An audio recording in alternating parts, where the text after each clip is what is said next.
You're listening to Always Player One, a solo board gaming podcast.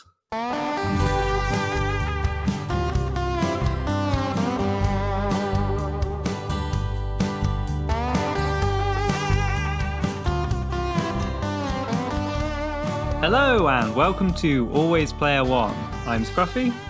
And I'm Norm. And today we're going to be talking about Marvel Champions, the card game. We're also going to be looking at collectible card games in general, specifically living card games, as well as multi-handing solo games as well. We know we covered that briefly before. I think it was episode 7, but we're revisiting multi-handing as well. Yeah, and I just want to throw out a quick disclaimer right at the start here to say if you haven't listened to our Spirit Island episode where we talked about multi-handing, I would recommend giving it a listen if you're at all interested in Spirit Island. I'm going to be talking a bit about Spirit Island, how it compares with Marvel Champions today. So if you haven't heard that episode before, you might not know what I'm talking about. But if you're not at all interested, then just buckle up for a lot of that. Yeah, I think that's a really good point, Scruffy. Feel free to go and listen to episode 7, although I don't think you'll need to. I think you'll pretty much get what we'll be talking about just from this episode.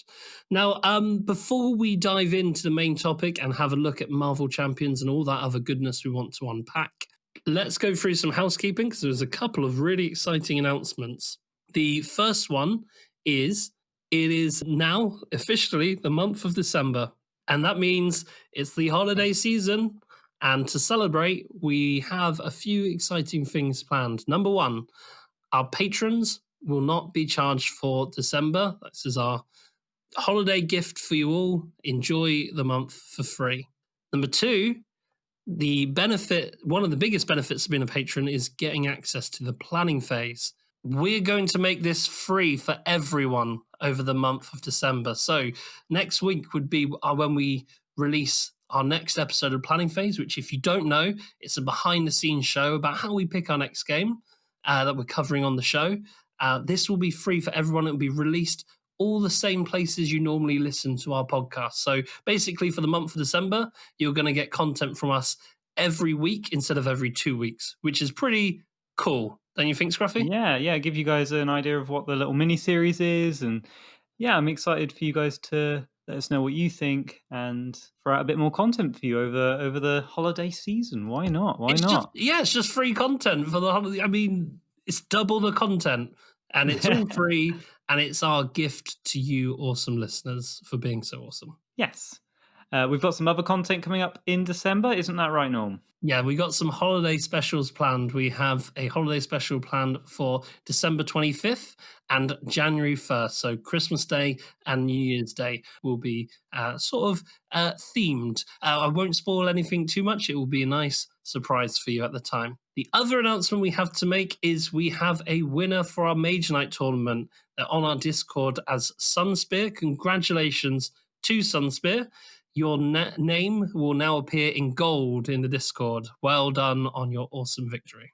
Yeah, very well done indeed. That last round was particularly nasty for everyone who was kind of following along. It was a Megaopolis, and that eliminated a lot of fine Mage Knights, myself included. And it was a tough old round. It was impressive that Sunspear managed to make it through, and I look forward to the next tournament when we get around to setting that up. Got a bunch of different ideas with chatting around with for what we're going to do with it. It might be something a bit different. Yeah, so keep an eye on the tournaments tab in our Discord to see what's coming up next. Yeah, and I think more so than the Megaopolis, the biggest issue was the first city was the level 11. And I don't know about you, Scruffy, but I often find the first city, even though it's a lower level, more challenging than the second because you encounter it earlier in the game. And I think having a level 11 city as your first really threw some people off and threw some spanners and more specifically some wounds into their deck. Yeah, it really threw a spanner in the works for my run. I had a white city come up where all the enemies were really tough, and it really helped them to have that bit of extra armor. So I got completely bottlenecked at the first city and spent a whole night there doing nothing. But yeah, we could talk about Mage Knight all day, but that's not what we're talking about today. Today is Marvel Champions. Unless there's anything else, Norm? No, I don't think so. Scruffy, take it away. Tell us a little bit about Marvel Champions. Okay, can you tell I'm a bit excited to talk about this today? I'll give you a quick description of the game and then we can get into the main topic today. So, in Marvel Champions, you take on the role of a superhero aiming to take down a supervillain. You're able to play multi handed with up to 4 heroes. Me and Norm stuck with 1 or 2 heroes for our games. The aim of the game is to eliminate the villain by taking their health down to 0 before they are able to progress their scheme or reduce all heroes' health to 0. The villain's main scheme has a target number of threat they need to reach in order to progress to the next stage. The final stage of the main scheme always ends in the player losing if the threat level reaches the target number. On your turn, you activate each hero one at a time in turn order, playing cards to the hero's play area, using powers and attacking the villain or thwarting their schemes. Generally, you will be either doing health damage to the villain or their minions, or thwart to remove tokens from their schemes, stopping them from progressing. You will also play cards to protect, heal, or upgrade your hero. Once a turn, you may flip your hero card over from alter ego side to hero side, or vice versa, and these different aspects of each hero have various effects, with the hero side often being more direct and the alter ego side being more indirect in resolving the game. After acting, the hero will draw up to their hand limit, and then it's the next hero's turn. After all heroes have taken the turn, the villain acts. First, by progressing their main scheme, adding 1 threat per player, and then attacking or scheming against each hero in turn, depending on which side up their hero card is. In hero form, the villain will attack that hero's health. In alter ego form, they will scheme, adding more threat to the main scheme. The villain uses a base stat for each of these moves, and this is boosted by drawing a card from their unique encounter deck and looking to see the number of plus points on the bottom right of the card. These cards can also have additional effects. For each of these actions, the minions in play follow the effect, scheming or attacking with their own stats. Finally, the villain deals 1 card to each hero from the encounter deck, and these can be side schemes, enemy minions, hero-specific obligation cards, or one-time effect treachery cards. Once each of these cards is resolved, play continues back to another player turn, the first player token is passed to the next hero, and the heroes get a chance to act again. That's all for now. There are a couple of other little triggers in the game, which I'm sure we'll unpack as we go on, but I think that's a pretty good overview of the game. Yeah, I think that is a really good overview. If you've never played Marvel Champions, I think you're up to speed and you're ready to dive into the rest of this episode. Yeah, Very I well. think it's a very similar. So now we've coming to this one, we've played a lot of LCGs, and it felt very familiar. It felt very comfortable coming in from having all that backlog of other ones. It borrows a lot from different ones, and the theme is its main standout point that makes it different. Everything else just feels kind of basic, but kind of really works. And I'm really excited to talk about why I think it works so much for Marvel Champions. Yes. And I think the first thing I'd like to unpack with the game, if it's okay with you, Scruffy, is Uh-huh. the resource management in the game. Sure thing. I was a big fan of the resource management in Marvel Champions. And one of the reasons is one thing that kind of bugs me about other LCGs or games of this ilk, and thinking Lord of the Rings and Arkham Horror, is I don't see all the cards. Not, there are some times where I don't get all the way through the deck or even close. With Marvel Champions, because of the way the resource works, and I'll explain that now, on the bottom of every card, there is a resource, and at the top of the card, there is a cost that you have to pay in resources. So when you play a card, let's say it has a 2 cost, you will have to discard 2 other cards to pay for it. I love that. I thought it adds a level of decision making that is nice and crunchy, and also means that you just whip through that deck very quickly, which isn't always a good thing, but it does mean that from a player's point of view, if I'm making a deck and I put a card in that deck, I want to see that card. I want it to come up, you know?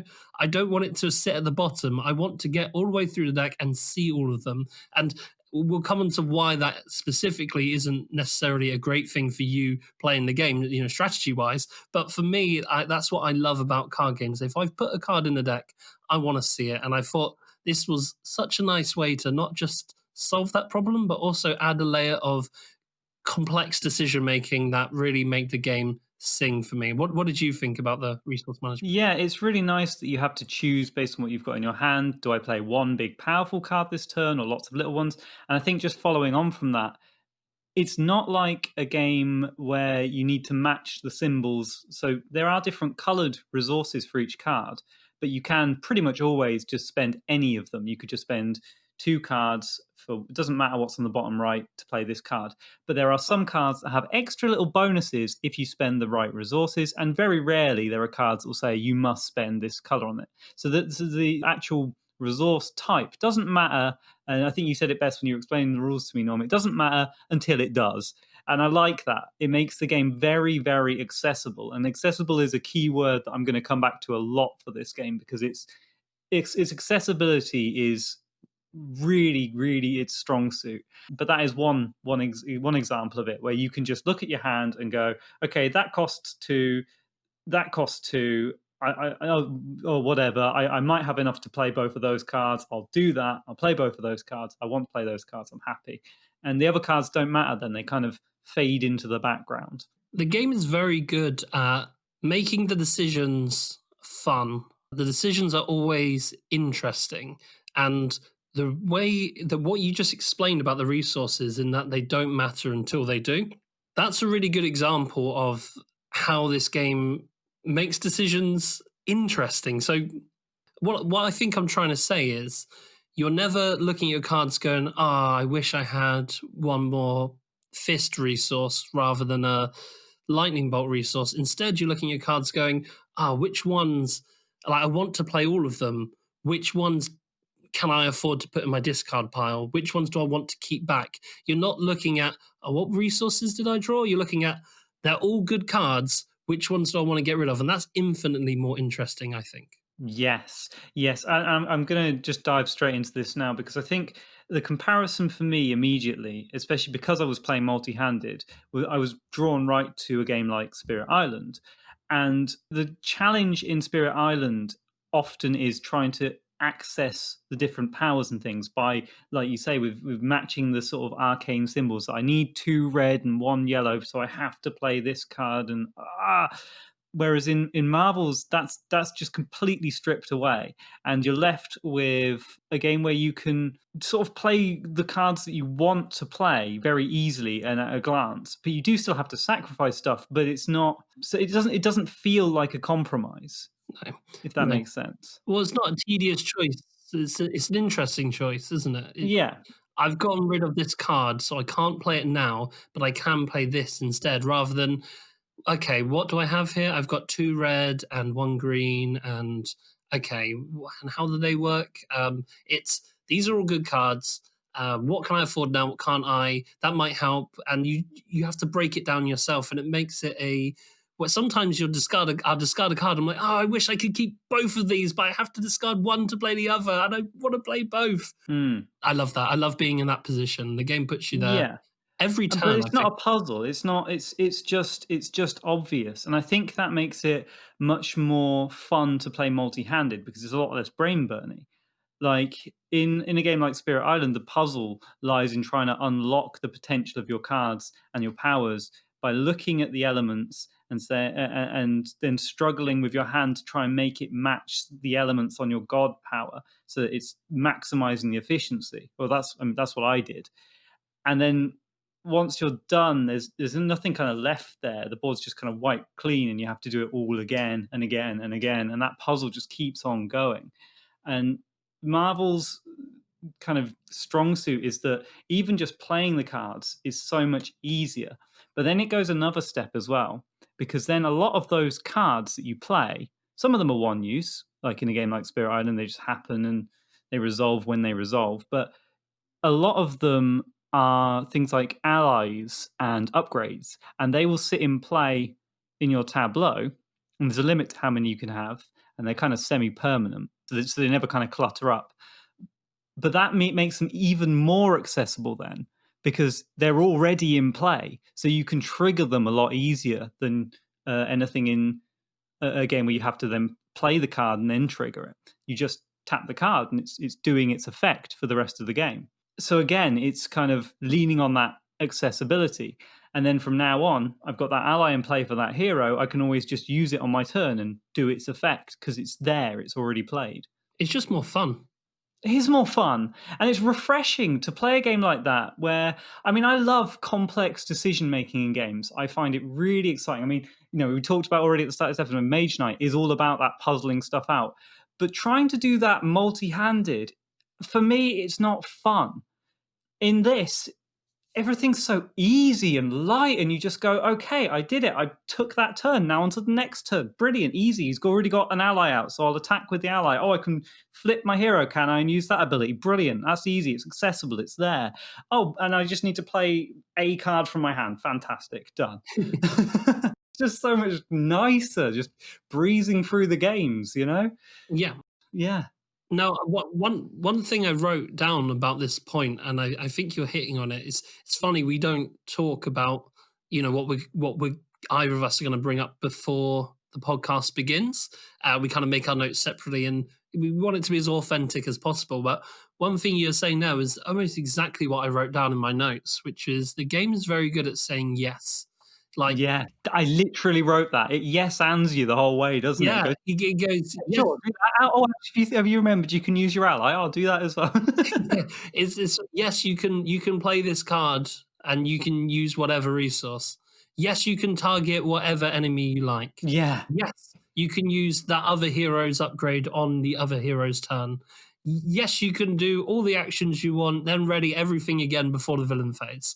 Like, And that means you can defend as well. yeah, Brilliant. it's very. But what's interesting about the fact that it's if you haven't played Marvel Champions, you're probably thinking, oh, this game sounds really easy and boring because it just says yes all the time. That's not the case. By saying yes, it goes, yes, you can do that, but now because you can do whatever you like, that's it's broadened the decision space. So one great example of this is if we compare it to Lord of the Rings, the card game, Mhm. your characters must have range in order to target a minion or an enemy that's engaged with another character. In Marvel Champions, it goes, no, don't worry about that. Yes, you can target whatever enemy you like, but now you can target whatever enemy you like. And sometimes it's a really difficult decision, and you don't have enough attack to deal with everyone. So yes, the game goes, yeah, don't worry about range. That's one less rule for you. It is more accessible. But wait till you start playing, and now you have really difficult decisions to make. Yeah, but they're Um, fun decisions, and you kind of go, oh, yeah, that's really fun. And do you know what I never did? Is I never looked at the hero next to me and went, okay, what are they going to do? I always just took the character's turn because I didn't have to worry. Yeah. It's like, okay, I've got this guy in front of me that I need to kill at some point. But you know what? I don't want to do it with this hero because they're going to do a massive attack that would be a waste of damage. I'm going to throw that attack on the villain and then deal with that minion next turn because I'm sure I'll be able to figure it out. And I do, and then I move to the next turn. And I look at it and I go, but I don't plan for that. I don't have maybe I'll see that they've got an ally in play that could help out with it, and I'll go, okay, cool. They've got the ally there. Clocked that. That was just at a glance, but I'm not going to look at their hand. I'm not going to work out how exactly they're going to kill them because it's not worth it. It's too much hassle. I'm sure I can figure it out when I get there. No, and I pretty much played the same. There was only very rare occasions where I was like, let me just check that. But very, very rare indeed. Mm. And that's one thing I think we said before with multi-handing. And I do think the best way to play this game solo is with two heroes from what I've played. And I will say Yeah, I agree. what I've played is I've played 7 games I managed in the last week. So that's every scenario, a couple of the scenarios multiple times, and at least every hero in the core box once. So I have a pretty good idea of what I prefer, and I definitely prefer two heroes rather than pure solo. But one of the things we often say about multi-handing, we discussed it in the Spirit Island episode, is we like multi-handing to have some kind of structure to break things down for you. Aeon's End does it really well with the turn order deck, but this game does it really well in that it says, okay, you have to resolve them in player order, but if you want to access a card in the other player's tableau or tap a support card in the other player's tableau, you can do that. So it kind of has the best of both worlds in that you don't have to simultaneously do the actions for both heroes. But if you are in need of support, the only time it matters is when you need it. Does that make sense, Scruffy? Yeah, it does. I mean, to be honest, I never even did that. I played on extra hard mode. I forgot you could do that. And every game I played, I just dealt with the heroes' little play area and didn't use any supporting upgrades from the other heroes. They're only minor things anyway. Yeah. So it's not a massive thing. One thing I really enjoyed was the combination of.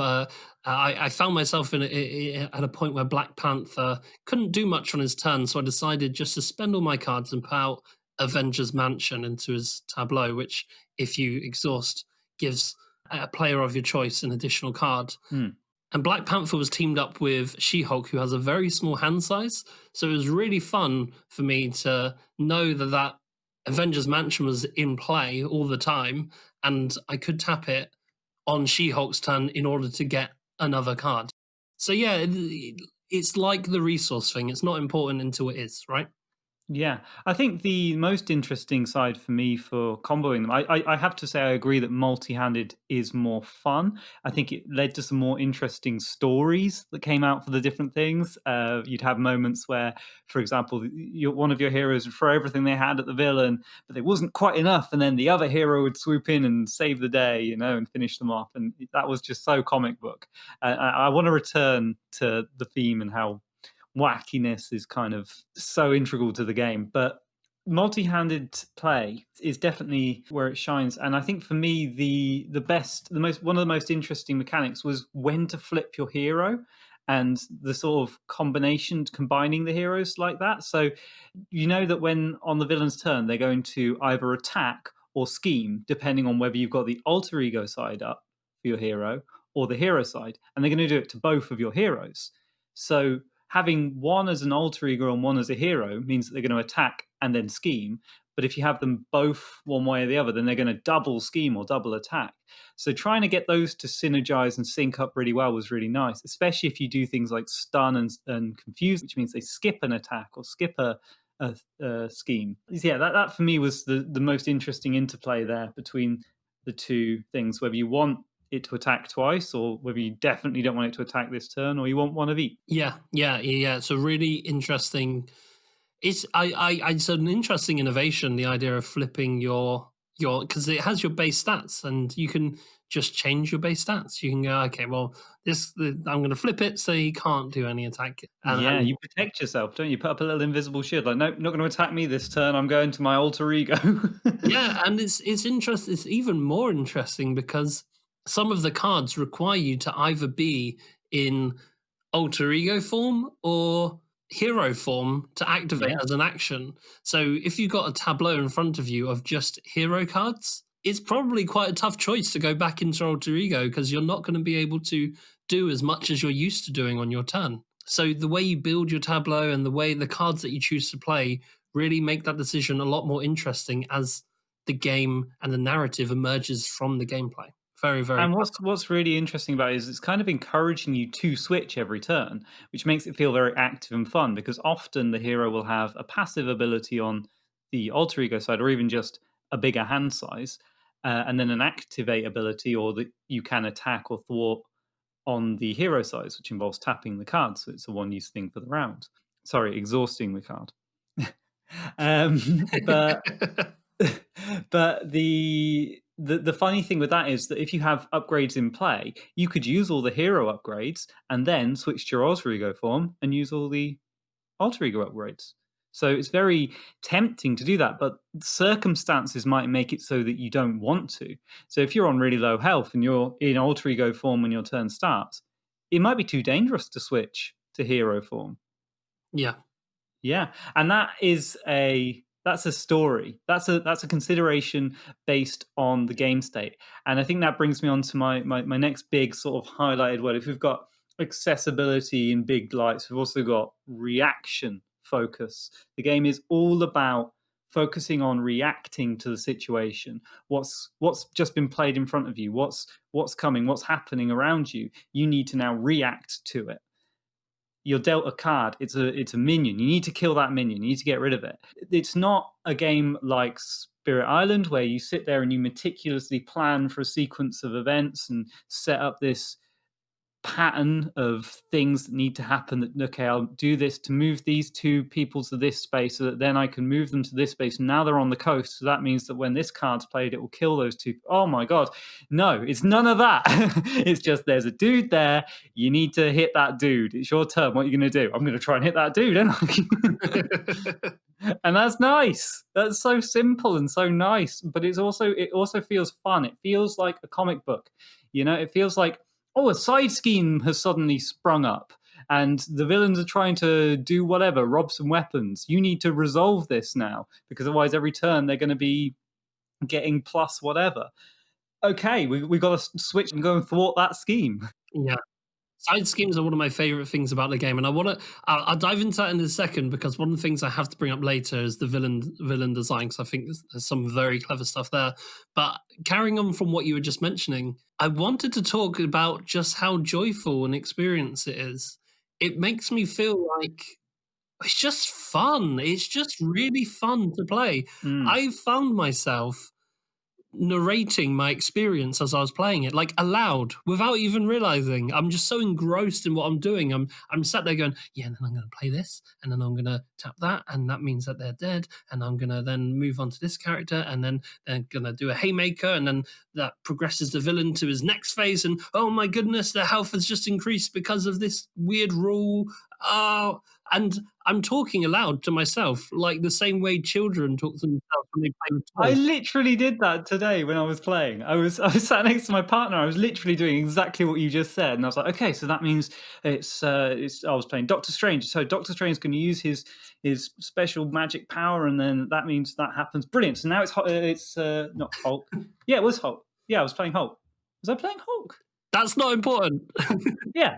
Yeah, whoever's turn. It was Hulk. It was Hulk. Yeah. So now it's Hulk's turn, and Hulk's gonna smash. Yes. And I thought to myself, I must look the same way children look when they're playing on their own with toys and they're like making up their own story. But I thought, if that's not the point of Yeah. playing games, to be that engrossed and be having such a thrilling and happy experience, then what is? Yeah, that's fair. I think, yeah, it's all about that theme that we've all seen or read comic book stuff, right? Heroes and villains and stuff. And I think this is the I think it's the best integration of theme for LCGs. I don't think it quite worked for horror with Arkham. I don't think it works as well for an adventure game like in the Lord of the Rings one. I mean, I think it nearly got good, but I think the main reason this works so well boils down to, at the end of the day, I don't mind if I lose at this because I will feel enriched by a loss in this game. Even if I have a bad pickup where I pick the wrong sort of superheroes to come up against this villain or the wrong sort of cards came at me, I don't feel like I do in Lord of the Rings, where it's just a bit boring to retry that game again. I feel like, well, now I could pick a different good guy to take them on, and maybe they'd have better luck. All I've done by losing is kind of answer the question of, well, who would win in a fight? Is it going to be Rhino or She-Hulk? Who's going to win? And if you lose, and you try it with a different hero, and it's exciting and fun. It's even more exciting, even because the stakes have been risen. Whereas in an adventure game, you kind of have to do this sort of narrative disconnect and go through kind of Yeah, hoops to justify it. Like, you just lost the adventure. yeah. You got killed by the orcs. Game over, right? Restart the event. The movie's over. Now rewind. We'll redo it and alternate universe it. Whatever. In a comic book, the rules are out the window. Anything can happen in a comic book, you know. Yeah. A new hero swoops in to save the day, and they retry. The parallel universe thing makes sense because it's a comic book. So I think that wackiness level is really important. And I think the fact that it's not a campaign game, there is a campaign expansion, the Rise of Red Skull expansion, which is out of print at the moment. There is another campaign expansion coming out called Galaxy's Most Wanted, I think, and it includes some Guardians of the Galaxy characters. But the core box and most of what is released for this game is not campaign material. And I think one of the reasons it works so well and is so replayable is because when you compare it to like Arkham, for example, the interesting part about the Arkham scenarios is the story beats, the written in and narrative driven aspects of that game are what make it fun. In this game, that's all out the window.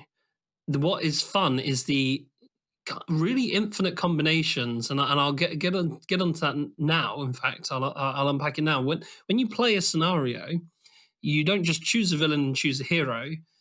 You choose a villain, and what makes up their encounter deck is their own unique cards, but also you choose a side thing that goes in there as well. Is there going to be a bomb scare? Is there going to be the Doomsday Chair, which is where aliens come and weird things happen?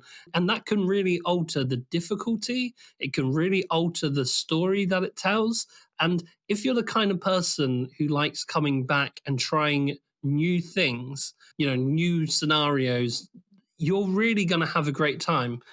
I've played Marvel Champions, the core box, much more than I've played the core box of any other LCG, because normally with Arkham, for example, to be specific, you play through the 3 scenarios, you know all the story. There is very little incentive to play it again. You now need to buy the expansion. Whereas in Marvel Champions, I'm like, well, next time I'm going to try Ultron, but with a slightly easier side like assignment. It's going to be the bomb scare, for example, and I'm going to try it with a different hero. And once you played with all the heroes, you can then go, right, well, now what I want to do is try a different deck customization. And it's the fact that there's not a campaign element, which I know is very popular. I know everyone loves campaign games, but for me, I think the game worked really well because it didn't have those pre-written story beats. How do you feel about that, Scruffy?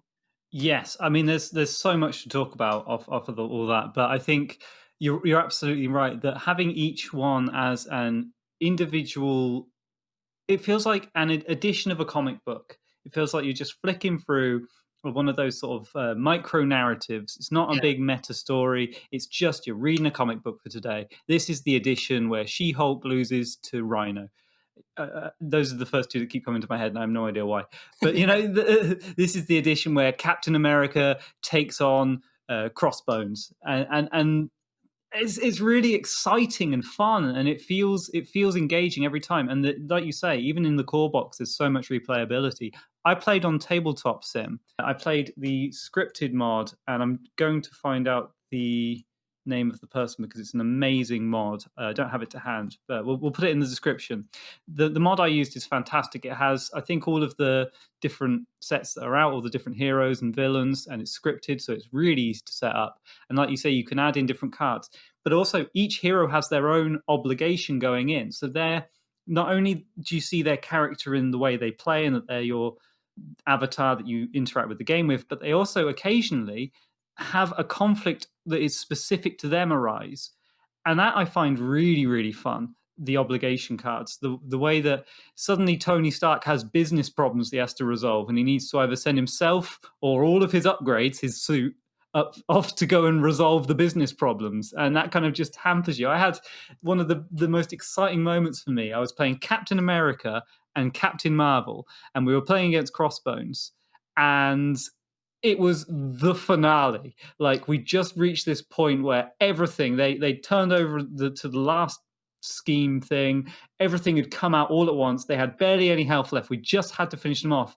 And then Captain Marvel's obligation card came up, and suddenly she was tapped. She had to go and resolve her family issues. And I was just like, not now!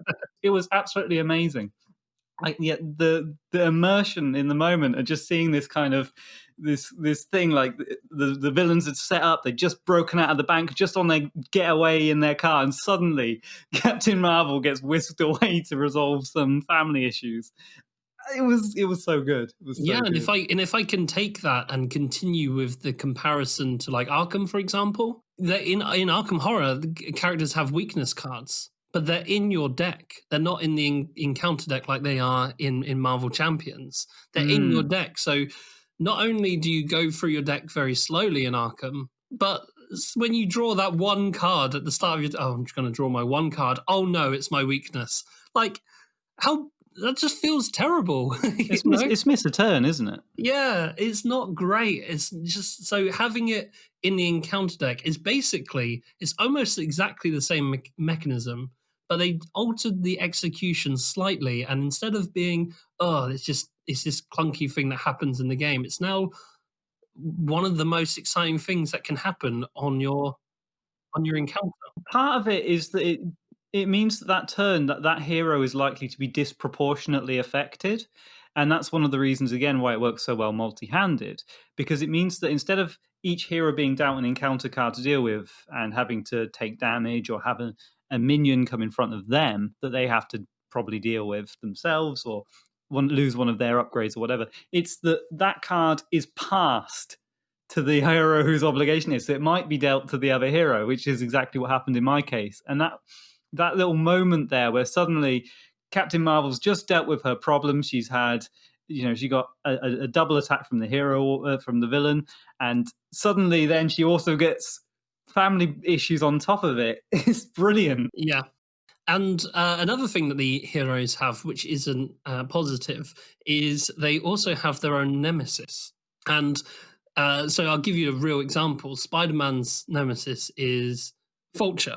So at the start of the game, you don't just set up the villain and the encounter deck, you also set aside Vulture as a minion, and Vulture's side quest, and Vulture's special moves, which are encounter cards. And you put those to one side.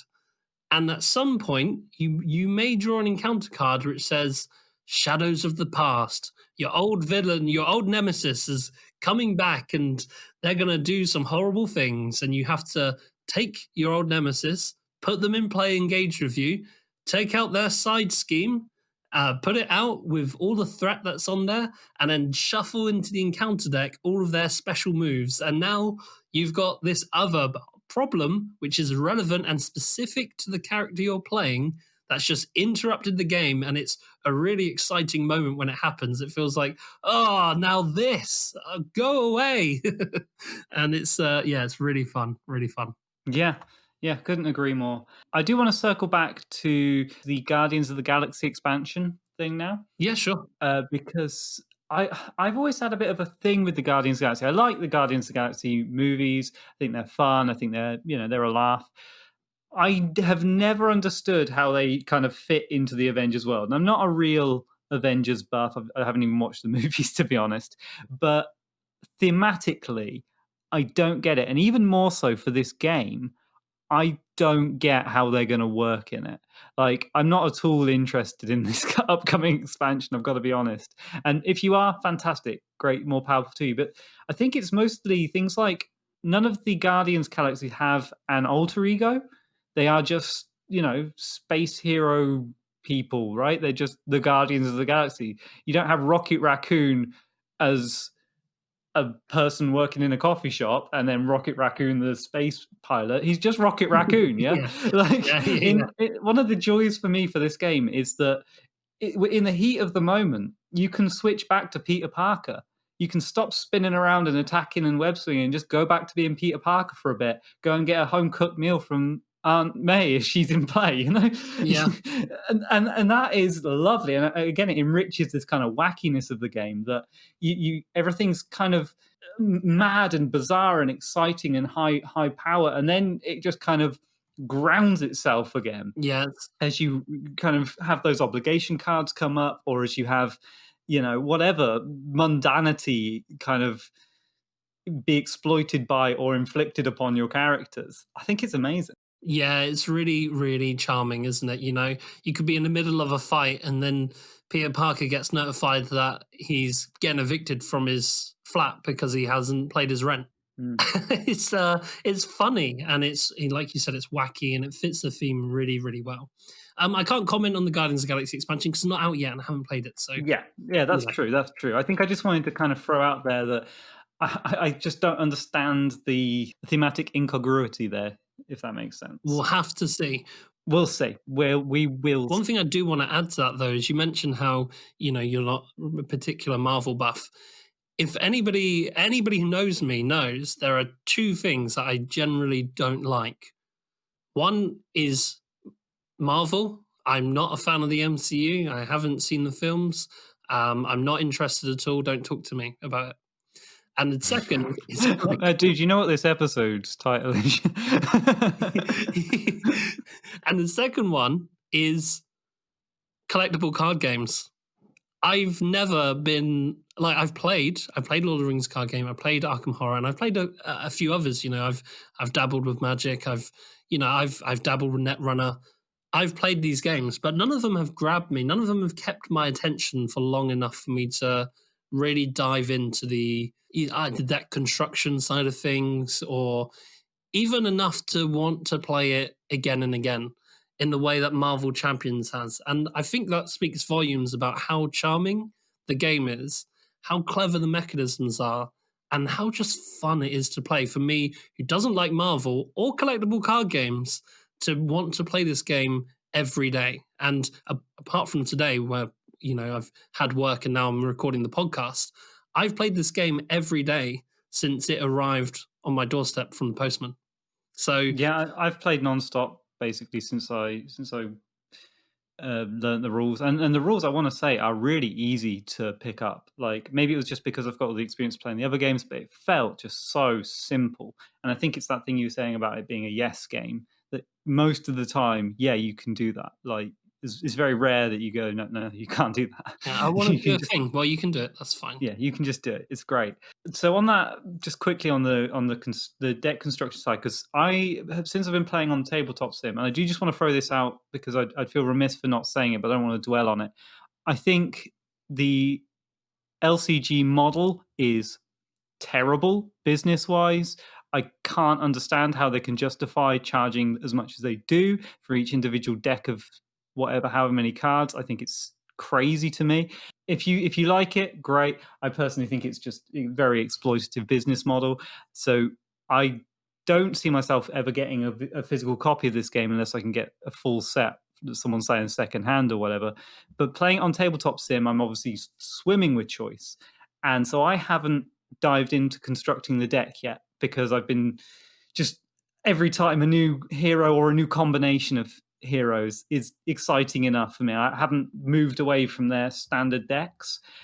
How does that feel to do? Because I know you've had a little bit of a tinker around with it. Well, it's very easy. So one thing that puts me off of LCGs or CCGs in general is the amount that you need to know before going in, especially with scenario-based games. I really, really dislike failing a scenario and knowing it's because you constructed the deck wrong. Marvel Champions combats this in a really lovely way. It's your character has 15 cards, so you're allowed to have a deck between 40 and 50 cards, and 15 of those cards are already made for you because they are your character's unique cards.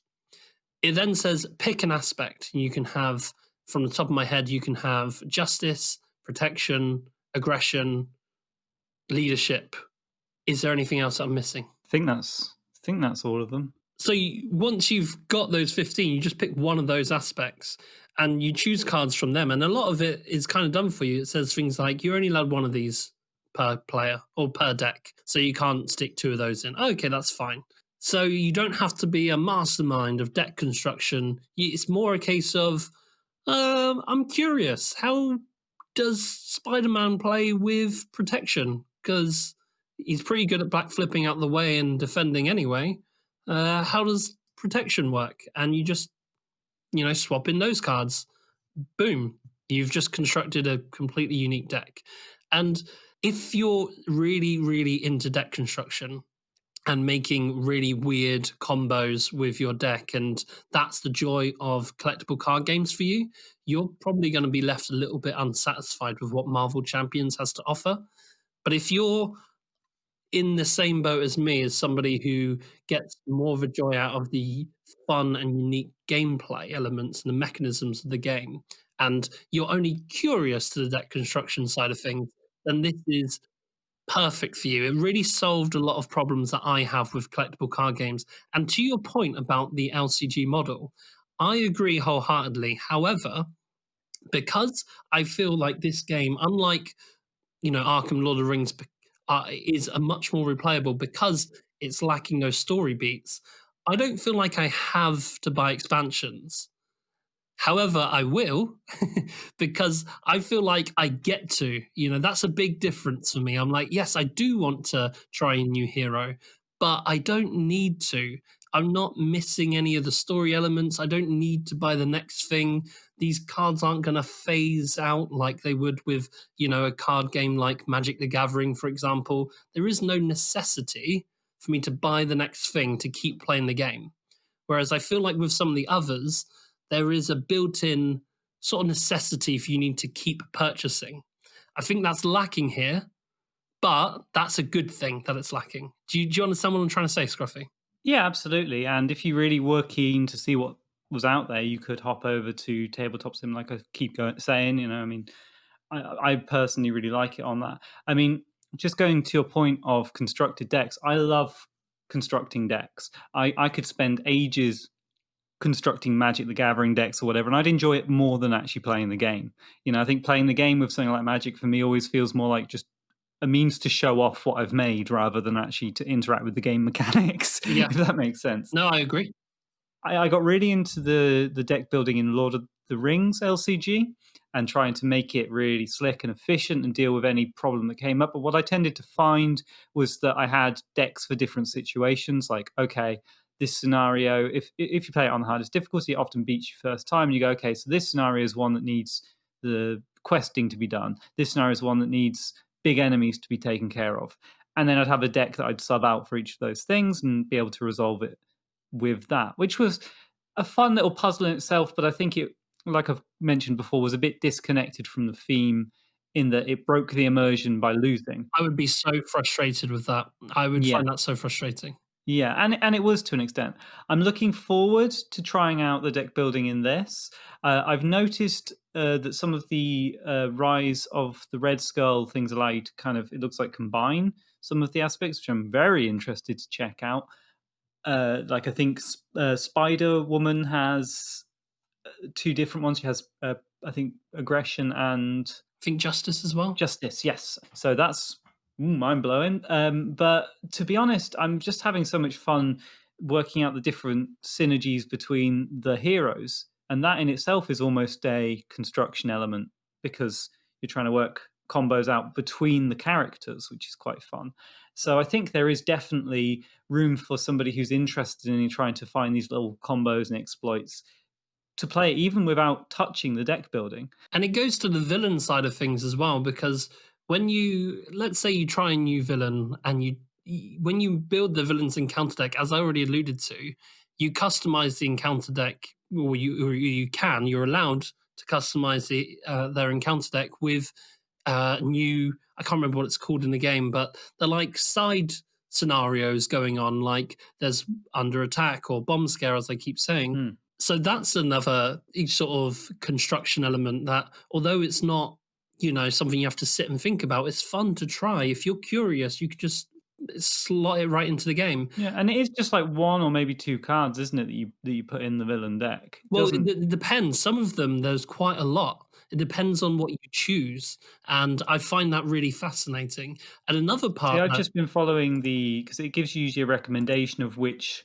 I can't remember what they're called either, but which sort of side scheme or whatever to put in the deck. It sometimes says, oh, you might want to put the weapons of Hydra in this one, and so you do, and give it a try. That's all I've been doing, just following it as it suggests. And another thing is, when you choose a new hero, you're not just choosing a new hero, you're adding in a new nemesis and a new obligation.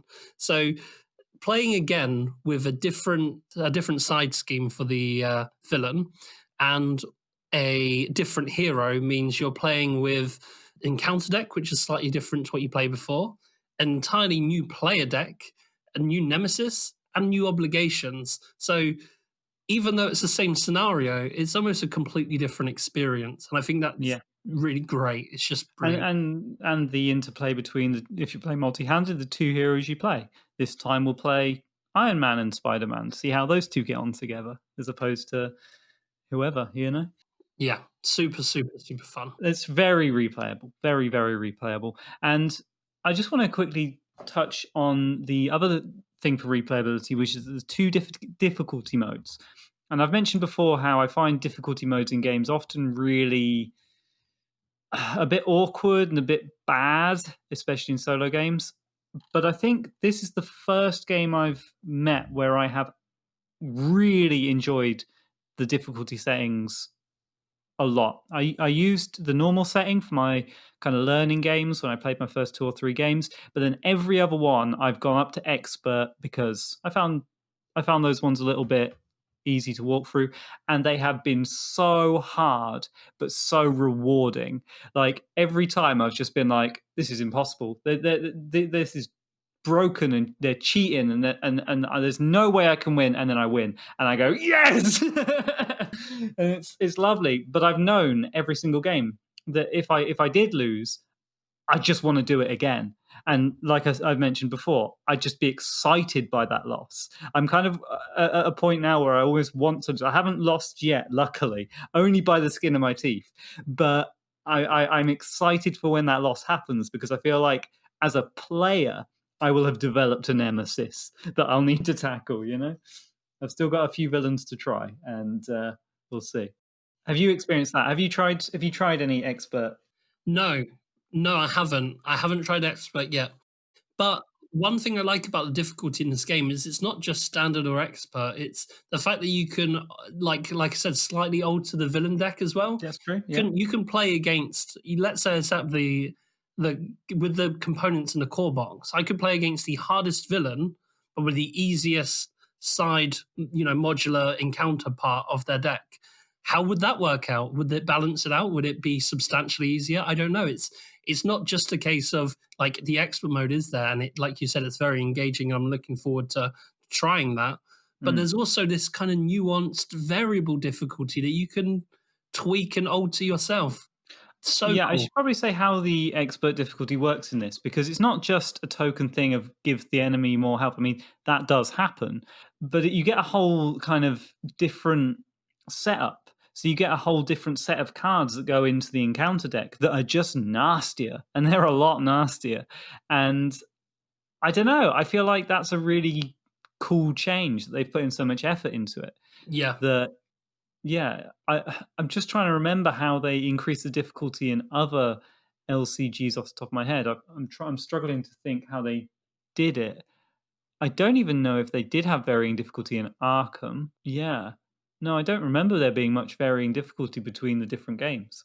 And you also get to see a new side of the nemesis of the villain. Sorry. Yes, yeah, that's such a good point, Norm. Yeah, that you kind of see their their kind of their angry face form. You know, you get to see how they because well, I played against one specific villain. I keep bringing him up because he's my favorite. Is Crossbones. I played him on normal and then on expert, like right after the other, and it was just so much more fun for me seeing him get angry. Like he was a bit easy on normal. I actually won on I think it was like turn 2 or something. Like seriously, I got really lucky with She-Hulk's cards, and he didn't have many hit points. I was playing solo, not multi-handed.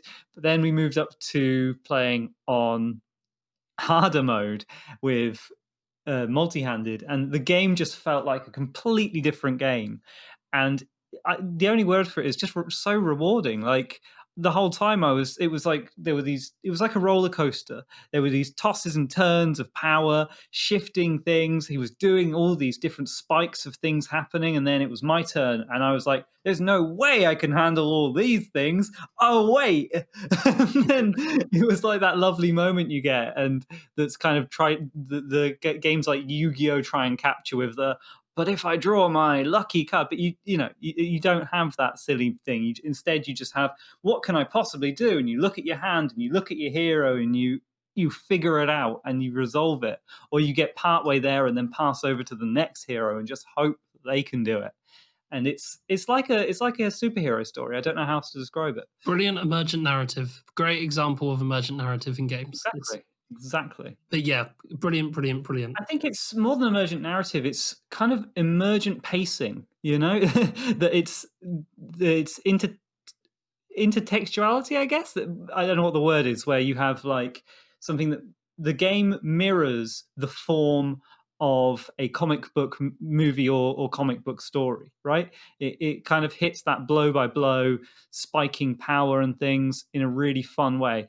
That all sort of things can happen, and all sorts of things will happen to you, and that you'll be able to, because you're a bit more free than in most games, a bit less mechanically restricted.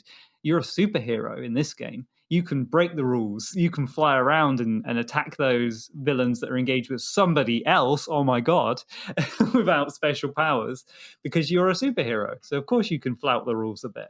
And I think that's the quintessence of it.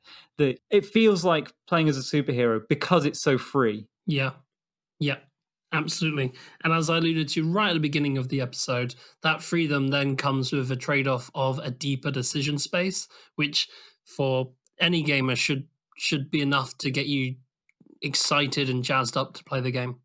With great mechanical freedom comes great decision space. Oh, that was terrible. I think that's pretty much all I want to say on Marvel Champions. I want to maybe adding one very, very, very, very small criticism, if I may. Okay, let's end on a criticism for once. And that is, there are some cards that provide effects to the villain, and they'll say, to get rid of this card, spend these 3 specific resources. And sometimes 3 resources is like your whole turn. And I kind of wish that instead of having that obligation, instead they were sort of time limited, like the power cards in Aeon's End. Stick 2 tokens on this, and the next time the villain activates, remove one of the tokens. Once they're all removed, this buff goes away. I don't like that. I have to basically miss a turn to deal with a minor inconvenience that's going to stay around the whole game if I don't do anything about it. Yeah, that is one little caveat. I think there are some really nice ways they handle that, like bringing up Crossbones again. He has weapons that you can discard by paying a resource, or you cannot, which is quite a nice sort of choice. But there are a lot of moments that feel a bit like miss a turn or counterspell. One hero in particular I hated, and I stopped playing her, and that's Black Widow, because she's essentially just counterspell the hero. Like she will just sit there and play loads of preparation cards, which are all about when the villain does a treachery, discard it. And it's like, well, that's so boring. So you're not you're spending your turn to make them not do anything and not doing anything else. Like that's the thing. She doesn't seem to do anything else. Like the whole time it was like treading through treacle. It's like, okay, I've taken her turn and managed to stop anything from happening to her. So why is she here? What's she doing? Yeah. So yeah, one minor criticism is sometimes the game goes, oh, look, this exciting thing happened. If you don't want it to happen, miss a turn. And you're like, oh, no. Although, I will say, it does make up for momentum with that. And this is why I don't think it feels too bad in that game, because I think that could potentially kill a game, right? But I think it does a really good job of momentum by making things very semi-permanent. So, cards like that are a bit of a, like you say, a bit of a whatever. But there are other cards, like even side schemes that come into play and then get removed. Enemy minions come into play and then get killed. But even your allies and some of your upgrades, most of your upgrades, have uses. So you have to use them a certain amount of times and then they're gone. The allies, it was really funny because when you taught me the game, you kind of sat me through it on Tabletop Sim. I played Hulk as an ally, and when I attacked with him, and you said, "Oh, he takes damage. Like, he's got a little icon there." And I went, "Oh, typical Hulk. He hurts himself when he attacks." No, that's basically all allies. Whenever they attack or thwart, they hurt themselves. right? Yeah. So they only have their HP worth of uses, and then they're gone and they're out of your way. You have a limit to 3 allies on your board anyway, which is nice. They kind of tidy themselves up, and there's not that many in the deck. But I love that sort of semi-permanent nature of the cards. It really adds for a sense that stuff's happening, things are progressing. Every move, like yes, and it goes yes, she hits and she takes the damage. Oh gosh, two things at once. Everything's very two things at oncey, and I think that kind of makes up for those little moments of coming to a grinding halt, because most of the other moves, every card, every play, it's not just one trigger, it's two triggers. Yeah. Um, I think it's clear I love the game. It's a very, very, very minor criticism, but it's one part where I just felt like the game stalled slightly, and I was like, no, absolutely do fair. I Yeah, do I want to pay three of those resources? If I do, like especially if you've just got rid of a couple of allies on your from your tableau and a lot of your actions have depleted, you're going, okay, if I do this, I'm probably not doing much else this turn. I Oh, mean, the good thing is that, like you say, most of those cards do give you the option. They say you can do that, or you can leave this horrible weapon in play, and it will hurt you. If it's an obligation card, I don't mind it being a miss your turn so much because it's so thematically good. Like it's just like, yeah, obligation. They're tapped. They're missing a turn. They've got their real life stuff kicking off. You can't be fighting crime at the moment, dude. You got to go take care of your family. yeah, but they can still play their cards and use things in their tableau. You know, I just feel like sometimes the ones that Yeah, are, they can still send their allies off to do the work for I them, which just is feel like sometimes the ones that ask you to pay a lot of resources are kind of like, well, I'm just burning through my deck and nothing's happening. But yeah, you know, if you've built up a good tableau and if your hero is ready, you can do a bunch of other stuff. So it's not a yeah. big criticism at all. It's just No, something that I found a little bit unpleasant and yeah, worthy of note, I thought. absolutely. Oh, it's rare for us to agree so much on a game, huh? I know. There must be something wrong, but I just want to say something very, very quickly before we move on to the next part. I said earlier in the show how I I don't particularly like collectible card games and I'm not particularly interested in Marvel. So one thing I want to say is at the beginning of the year, my New Year's resolution for 2020 was to say yes to more games. And I never thought that by the end of the year, come December, I'd be raving about a Marvel themed collectible card game. Like Mm, not one part of me thought that would even be a possibility. I wouldn't have even given this game time of day. I just want to say sometimes in the hobby we can get a little bit stuck in our own ways. I'm a Euro gamer and I play this. I'm a train gamer and I play this. That was my particular problem. I think if we can, and if I could make a recommendation as it's getting to the end of the year, if you do the same thing I did, because I'm amazed at the new experiences I've had this year, and I love Marvel Champions, and I can't wait to play it more. And I would have never played it at this time last year. There's no way I would have given it time of day. So, yeah, just a little bit of talking from the heart about how yeah how this hobby is weird and you can form weird prejudices about games and about who you are as a person. I don't know if any of this is going to stay into the podcast because it's all a bit weird, but yeah, just wanted to share my own experience. yeah, that's what I was saying in the top 5 episode, isn't it? That we get into our set ways, don't we? And it's a danger of that sort of thinking. But I tell you what, after playing this, it's the most excited I've been about comic book characters since I was a wee lad, and it's made me want to, maybe even read some comic books and get back into it. I know that the I have a lot of problems with the way the movies are. If you love them, great. Personally, I find the MCU very tedious to watch. But yeah, I'm interested in all the characters in a way that I haven't been for a very, very long time. So I think that's a real selling point for the card game there, that it's managed to do that to me, make me excited for superheroes again. Yeah, and I think Peter from our Discord said, and from our patron who voted for this, because this was voted for by our patrons, Mm, for those of you who aren't aware. One of the things he said was, I voted for this because I don't like Marvel and I want to see if you need to like Marvel to like the game. And the emphatic answer is no. yeah, yeah, absolutely. I mean, I wasn't a Marvel fan going in. I've come out a bit of a Marvel fan. Although I like the X-Men. I think that's pretty cool. Anyway, moving on. So, this is the portion of the show where we look at the responses we got from the last episode.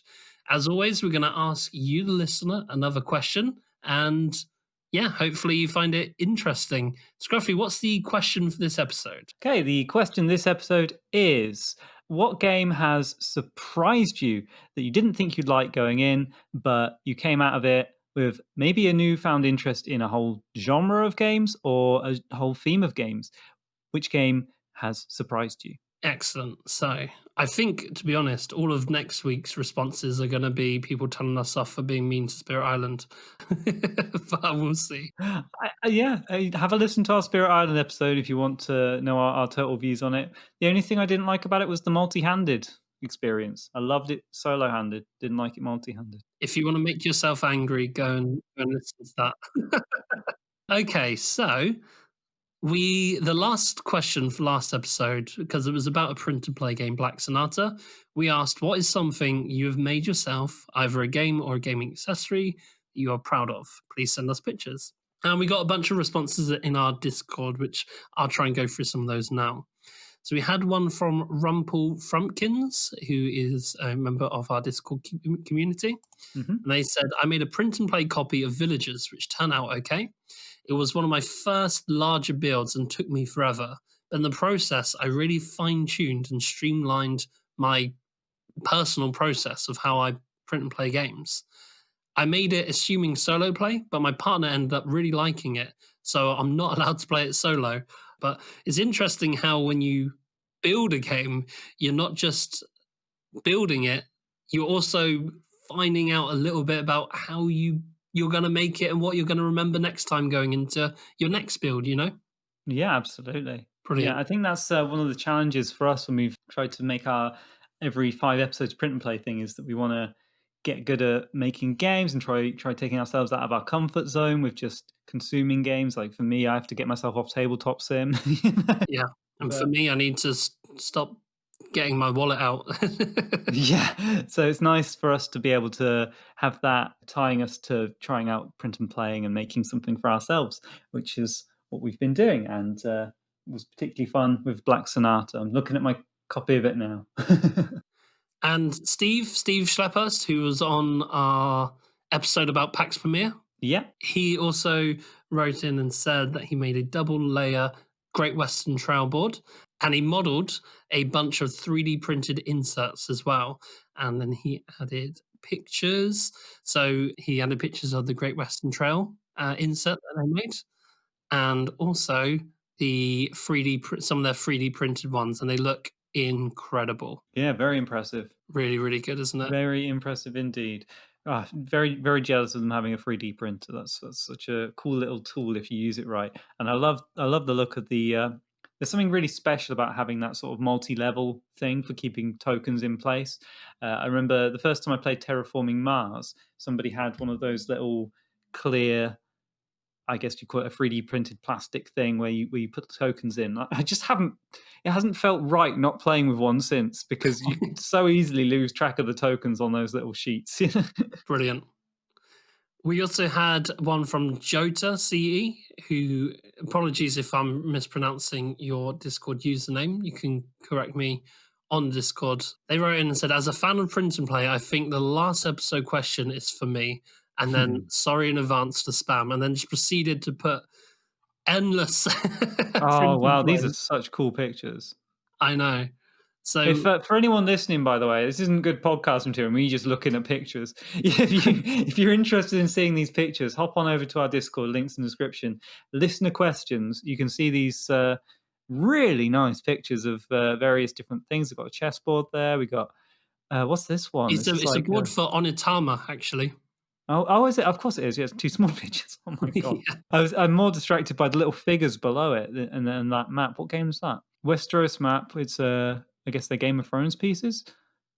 Awesome. And then we have the one that I'm really interested in is an Infamous Traffic, which I've always wanted to play. It's not soloable. Oh, of course, we had to bring you back to Traffic. No. It's not about that, I swear. Vehicles and crime, two of your favorite things. Like Shadowrun on a train, that would be That would be my ideal game. Why isn't it made? Please make it. So that was all very nice. But one that I really wanted to share was on Reddit. Okay. Just going to read. Yeah, thanks for those pictures, guys. Like I said, I'm just scrolling through them now. They're absolutely beautiful. Massive fan of them. Jota, really, really amazing work. I can't believe you made all that stuff, to be honest. Yeah, it looks professionally made, doesn't it? Yeah. We also had somebody write in on Reddit. We normally get a few comments on our Reddit posts, but this one really stood out for being super nice. So I'm going to read through that now. It's from somebody called Consley, who recently just joined our Discord community as well. So welcome to the community and thanks for joining. Welcome. They said, "This has quickly turned into my favorite podcast. I found it random." I know, right? They said, "I found it randomly on Apple Podcasts, searching for Spirit Island Talks, and it feels really weird to prefer this semi-low popularity show to that of something with the viewership of Joe Rogan or likewise. I hope you guys get the viewership you deserve, and if not, I hope regardless you continue to put in all the hard work because you definitely have some real fans of your content." That is such a lovely comment. That is really, really nice. Thank you. And that was coming into for our Spirit Island episode. I thought we'd get told off for that one. No, that's really awesome. And no, I think, we're not in this for getting massive numbers of viewers or making bank or anything. It's just been so we've got the viewers we deserve because you guys are fantastic. Like, if the Discord's anything to go by, you guys listening are just the best people. And I couldn't be happy with how the podcast's going and the people that we're getting and the comments we're getting. It's just lovely. Yeah. Really enriches my life, Yeah, we started it because we wanted to give it a go. We're continuing it because we're enjoying the process because of the interactions with you guys, the listeners. And that's not just lip service. Like, the Discord community is probably my favorite online board game community. And I know I'm biased, but I love waking up to all the messages that have been going on because a lot of you guys are, across the pond, and when I'm asleep, you guys are all chatting away. But yeah, I love waking up to all the different messages, and then throughout the day, I read everything on there. I love it. I think it's a fantastic community, and thank you very much for supporting the show in any way you can, whether it's just listening, whether you join the Discord, or whether you're super awesome and a member of the Patreon. Yeah, however you support us, we appreciate it. Absolutely, it's just lovely to have people listening to us chatting. It's really nice. Yeah. Okay, let's wrap this up then. How can they contact the show and answer the question for this week? Scruffy, just remind them again of the question this week. So the question this week is, what is a game that surprised you that you went into thinking you'd hate but ended up really, really liking and enjoying, and perhaps it switched you on to a whole new genre of games or a new theme of games that you didn't think you would be ever able to enjoy, but that game proved you wrong? Excellent. And if you want to write in, you can write in on our Discord. The links are in the description. You can just click that invite. If for whatever reason it doesn't work, just message us, DM us on Facebook or on Instagram. Links up to both are in the description. We're happy to send you a personal invite. Anyway, if you don't want to join the Discord, we are alwaysplayer1podcast@gmail.com. You can always email us. As I mentioned, you can DM us. Our Facebook link is in the description. We're on Instagram as well. It's @alwaysplayer1podcast. And we're on Reddit, always_player_1. We hang out in the solo board gaming subreddit the most, so we'll probably see you over there if that's your bag. But yeah, that's all the ways you can get in touch. Don't hesitate. We love hearing from you all. Thank you very much for listening. And yeah, see you in a week when the first free planning phase will be out. Awesome. Cool. See you guys in a week and have a great rest of your day. And happy 1st of December. Woo. Oh, wait. It's not 1st December anymore, is it? It's the 4th. We're speaking from the past. Woo! Broke the illusion there. Happy 4th of December, everyone. Catch you next time in a week, everyone. Thanks for listening. If you'd like to support the show, don't forget to check out our Patreon page. The links to that are in the description. We'll be back in 2 weeks with another episode of Always Player One. Until then, reach out on Facebook, Instagram, or by email to keep the conversation going.